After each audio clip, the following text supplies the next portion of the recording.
Intervenție inedită a unei echipe medicale condusă de medicul Zoltan Golaido. Medicii au realizat o intervenție extremă la artera care vascularizează o parte din creier și față cu pacientul treaz. Acest lucru a fost posibil prin intermediul chirurgiei minim-invazive. Cunoscută și sub numele de chirurgia de catifea, aceasta are numeroase beneficii atât pentru pacienți cât și pentru medici.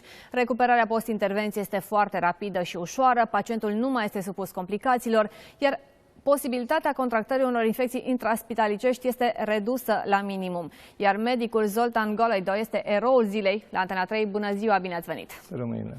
Trebuie să ne explicați și nouă, celor care nu cunoaștem toți acești termeni medicali, ce înseamnă această intervenție extrem de dificilă, altfel, cu pacientul treaz. Cum se efectuează ea? Intervenția în sine nu este dificilă. Aș vorbi mai mult de o chirurgie cardiovasculară minim-invazivă personalizată, ceea ce facem noi la Angiomedica și de când practic în România și în alte țări, ceea ce înseamnă o agresivitate minimă asupra pacientului prin corelarea și folosirea concomitentă a mai multor proceduri. Aș vorbi, repet, încă o dată de o chirurgie minim-invazivă personalizată.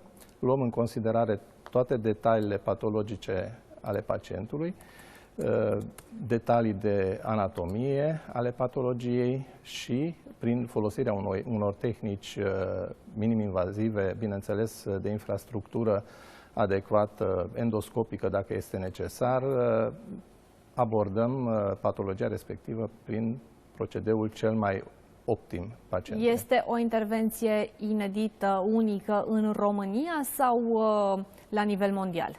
Nu cred că este o operație inedită, o practic de mult timp.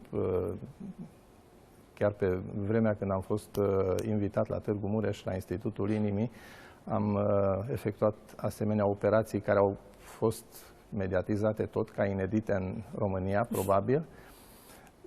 O facem în fiecare zi. Mai mult este inedită pentru public, aș zice, și ceea ce este important ca publicul, oamenii care au o problemă de sănătate asemănătoare, să știe că pot beneficia de ceva care este sigur, personalizat, rapid și prin niște tehnici optime. Eu vă mărturisesc că, e adevărat, nu am fost supusă niciunei intervenții chirurgicale, dar mi se pare destul de ciudat pentru pacient să fie treaz în timpul unei astfel de intervenții. Ați întâlnit și pacienți care au fost reticenți la această variantă? Nu, dacă se face o pregătire adecvată a pacienților, doresc această procedură. De ce? Nu din dorința de a fi treaz pacientul, din dorință de securitate intervențională. Știm, creierul este organul cel mai sensibil la vascularizație, la oxigen. De aceea, orice tehnică pe care am folosit-o super modernă de monitorizare a funcției cerebrale, ca orice tehnică, poate da greș. Se comunică în tot acest timp cu pacientul? Îi se explică pașii care urmează să fie făcuți în timpul intervenției? Sau ce face pacientul în tot acest timp? Pacientul, de obicei, ținem cont chiar de preferințele de muzică ale pacienților. Pacienta de luni a dorit să fie operată pe muzică de Mozart.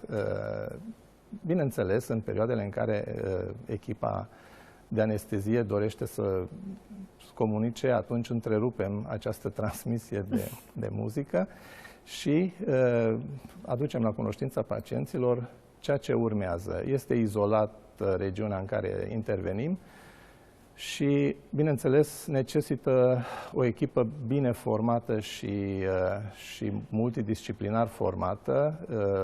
Anestezia trebuie să fie perfectă. Anestezia de plex cervical este cunoscută și se practică, însă dacă este efectuată corect, atunci pacientul practic este nici măcar ca la stomatolog, simte doar că se lucrează, dar nu simte durere. Iar recuperarea apoi înțeleg că este mult mai ușoară. Recuperarea este mai ușoară. De ce? Pentru că suprimăm, nu folosim acele tehnici de anestezie generală care oricum necesită relaxare musculară, necesită ventilație artificială. La un pacient în vârstă de 80 de ani, cum a fost pacienta de care vorbim, pot surveni alte complicații cardiace, respiratorii. de reacție imună.